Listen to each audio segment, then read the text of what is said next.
Now we're going to transition over to another very engaging individual who's pretty darn smart too. I first met Chris Grove when I was invited along for an investor tour, I would say, of Europe, of Germany and Switzerland. That was got to be in about 5 or 6 years ago.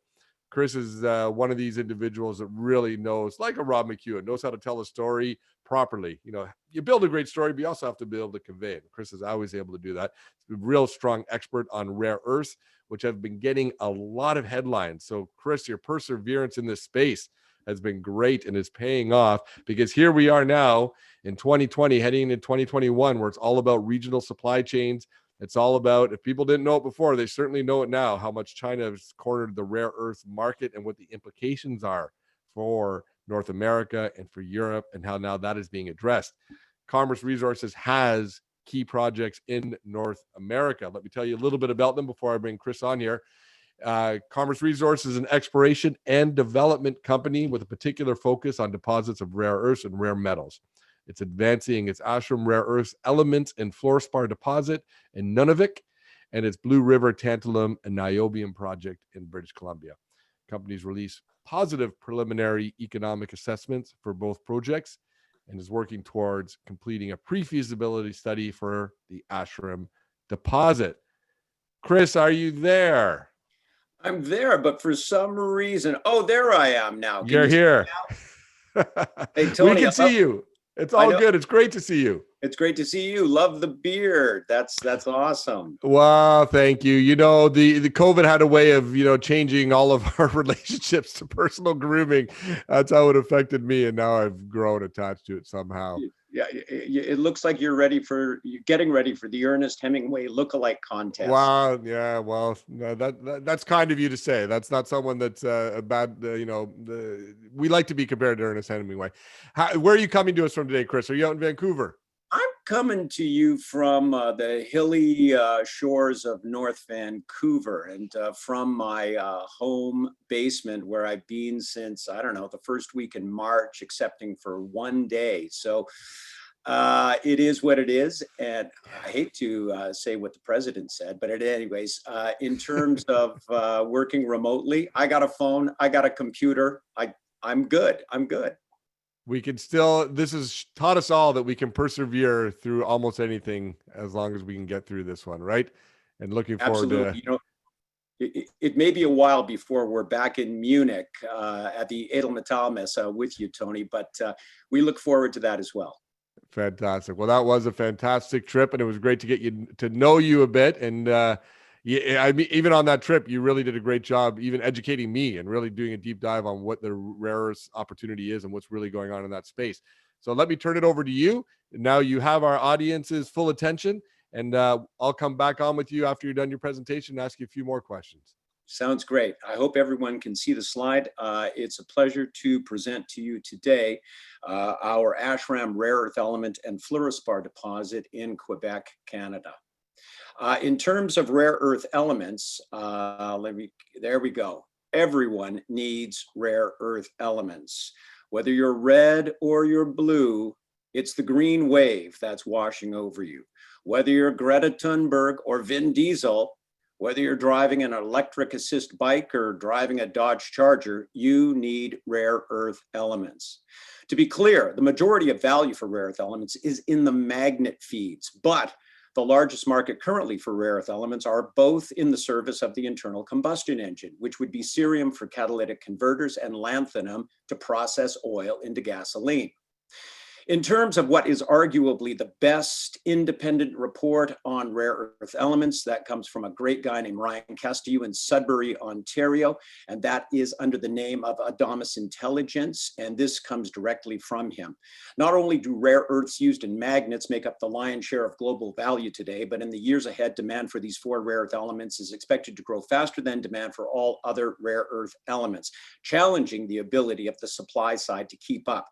Going forward, we project that demand will substantially exceed global production, leading to the depletion of historically accumulated inventories and shortages of these critical rare earths if significant additional sources of supply are not developed. I would recommend getting this report if you're interested.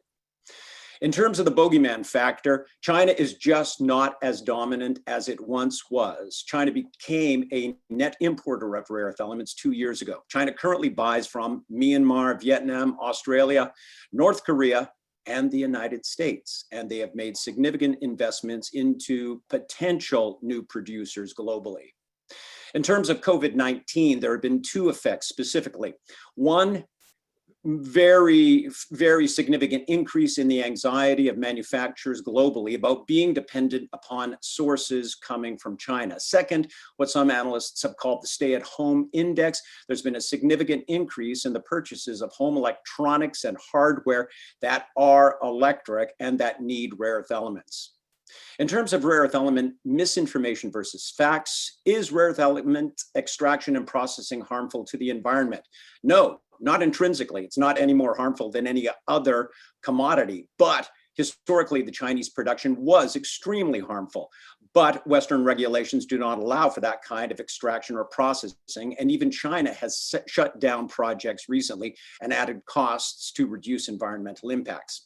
Second, is it true that rare earth element deposits are called rare because they are not often found in economic concentrations?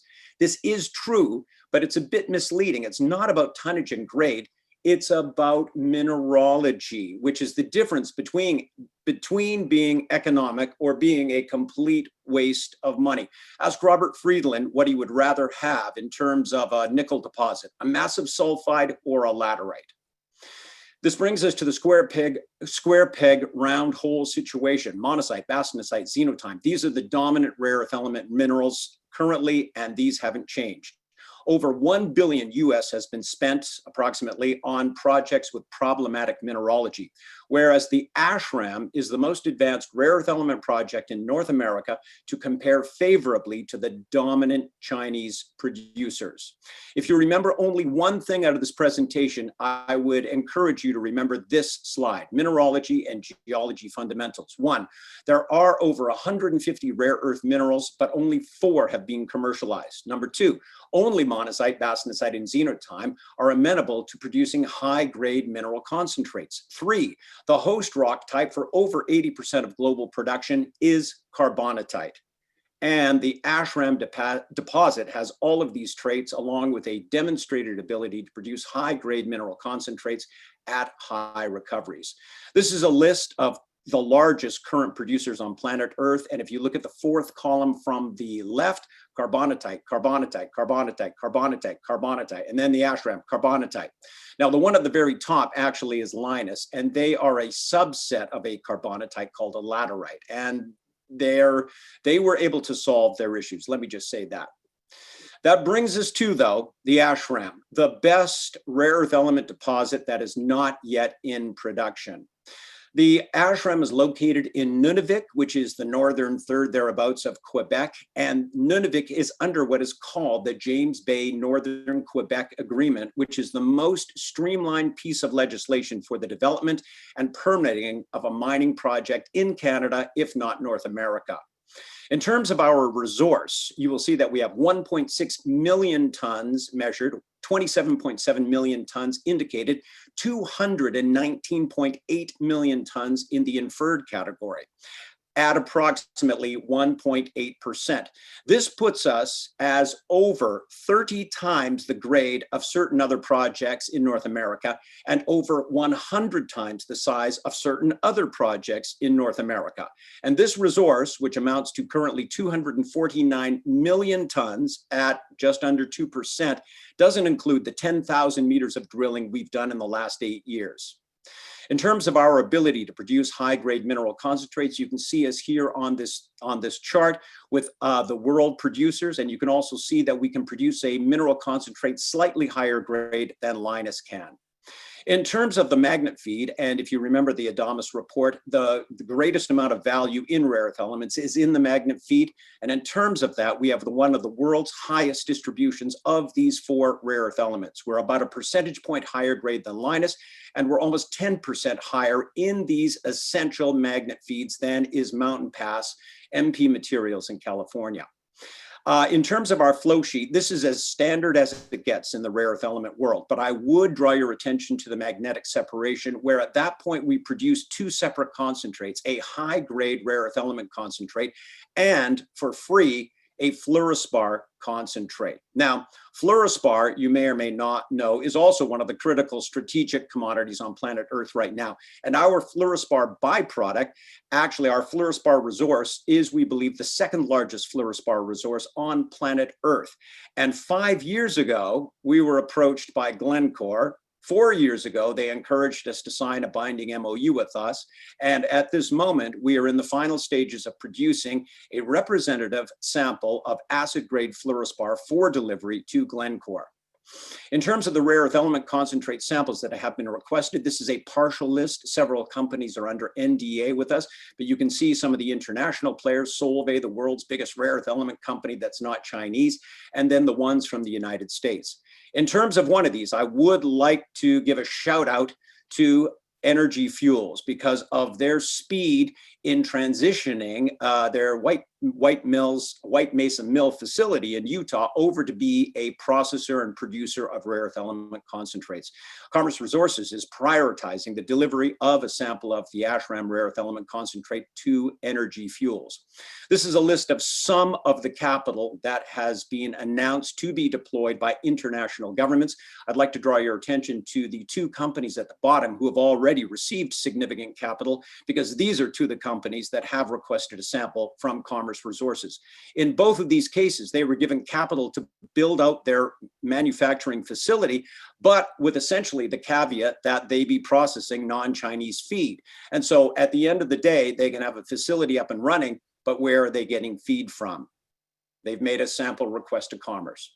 I'd also like to give a shout out to Jordan Roy Burns, whom I'm sure many of you in the gold world know and probably respect, because he does an extremely deep dive when he does his due diligence, and he has done this on the rare earth element sector and on Commerce Resources. I have not read his report on Commerce Resources, but I encourage you to seek that report and to subscribe to his newsletter. In terms of one of the charts that Jordan has been following, this would be the Van Eck Rare Earth Element ETF. And if you take a look at this chart, it has just broken out. Below that, you can see the chart for Commerce Resources. Not that dissimilar, excepting for the fact that we haven't broke out yet. Does someone say buy low, sell high? There you go. So in summary, the Ashram rare earth element and fluorspar deposit is the most standard type of deposit, a monazite dominant carbonatite. It has a huge resource. It's in a great jurisdiction. We can produce high-grade mineral concentrates. We released positive economics in 2012 without the addition of our fluorspar byproduct, and we do have a financing underway. I thank you very much for your time and attention today, and I would be happy to answer any questions you might have. Thank you. Fantastic, Chris. Yes, didn't I tell you, people, the man knows how to present. Fantastic job, really laying out the overall industry and what the specific opportunity is. You know, Chris, for a lot of investors that maybe aren't as intimately familiar with the REE space as you are, they might only know about Mountain Pass. I got a lot of news coverage. It didn't end up going that well at Mountain Pass. Can you maybe just meet that one head on for those that have any kind of lingering concerns? Just outline what went down at Mountain Pass, and is it indicative of projects in North America? Mountain Pass benefited actually from the Chinese when they halted shipments of rare earth elements in the fall of 2010. It's the 10-year anniversary. You know, let's have a drink. And the prices went up as much as 3,000% almost overnight. Like literally in 4 or 5 months, dysprosium went from $90 a kilo to $3,000 a kilo. On the backs of those prices, Molycorp was able to raise, oh man, it's something like $3 billion. And they then tried to commercialize what was called the Phoenix Project, very poetic, rising from the ashes. And unfortunately for them, that process just did not work. And so in the falling prices, which only made sense, I mean, prices were unsustainably high, and Molycorp actually went bankrupt. But it is a good deposit for the current market. It is more dominated by the two rare earth elements that Vin Diesel wants to see because he needs to put gas in the tank of his Dodge Charger. It is not necessarily as well enriched with the magnet feeds as we are, as I pointed out in the presentation. So in terms of the current operation, MP Materials, it's a decent deposit right now. However, due to the previous management, the current operation still cannot process that material on site. So it is all shipped to China. And so their current goal, and I know some of them down there at MP Materials, is to actually finance the construction of a rare earth element processing facility. But that's what Energy Fuels just did and announced last week they were successful in doing. Does that give you a good idea? Yeah, that's fantastic. Because even the American government was heavily involved in that. Did they have an appetite to get back into the space as well? Well, the U.S. government has, I believe, they announced giving a grant to MP Materials, then they took it back, and I think at this point in time, they've given it back to MP Materials. And so there are people in the U.S. government definitely who have an interest in having a domestic source of rare earth elements, and MP Materials is in operation, so they would be a good candidate for that. However, also, the $250 million under what is called the Defense Production Act, which was signed by the current president on October 1st, increasing that budget by a magnitude of 10. The Defense Production Act is very important because it means that Canadian companies are eligible for this capital. The DPA is the current iteration of what was called the Hyde Park Agreement, signed between Mackenzie King and FDR in 1941 before the Second World War entered the war, and it makes Canadian resources domestic in the eyes of the US government. So we're just as eligible for some of this $250 million. Excellent. That's where I was going to go with it. So that's a key distinction. Now, you mentioned in the presentation about how mineralogy is really the key thing when you're talking about which of these REE deposits and projects are going to get off the ground. Is there other key factors on how investors can identify which are the projects that really have some legs, or is it all really just about that mineralogy aspect? It's really all about the mineralogy, and tonnage and grade are important, but as is similar in the gold world, what would you rather have? A really high grade gold deposit that has almost, as a tiny resource, or would you rather have a copper gold disseminated project that has huge tonnage and good grades of gold? So that factor does appear in the rare earth element sector, but by far, the dominant issue is mineralogy. So as I said, over $1 billion, this is not my estimate, it's somebody else's estimate, has been spent on the R&D trying to process some of these other 150 minerals that can host rare earth elements, but so far as yet, there has been arguably no success in that. So again, mineralogy is absolutely key. And this is really different than any other commodity, excepting for, again, nickel, where, sure, there are laterite hosted nickel deposits in operation, but they're always in third world countries. You'd much rather have a massive sulfide. That issue is exponentially magnified in rare earth elements. Right. Excellent putting it in those terms. We had a question there from the audience around financing. What's the strategy on financing? Anything in the works coming down the pipeline? Yeah, absolutely. So we are currently working on a financing. I believe it is about half filled so far as yet. The goal of this financing is to allow us to restart the pilot plant, which is set up at Hazen Research in Colorado, and then to produce the sample that Energy Fuels has requested of us, and then to go down the list for the other processors that have requested samples from us. So we're certainly able to take in capital from anywhere. We've been listed on the Frankfurt Exchange since 2006. We've had an OTCQX listing on and off. But it's certainly available to anyone.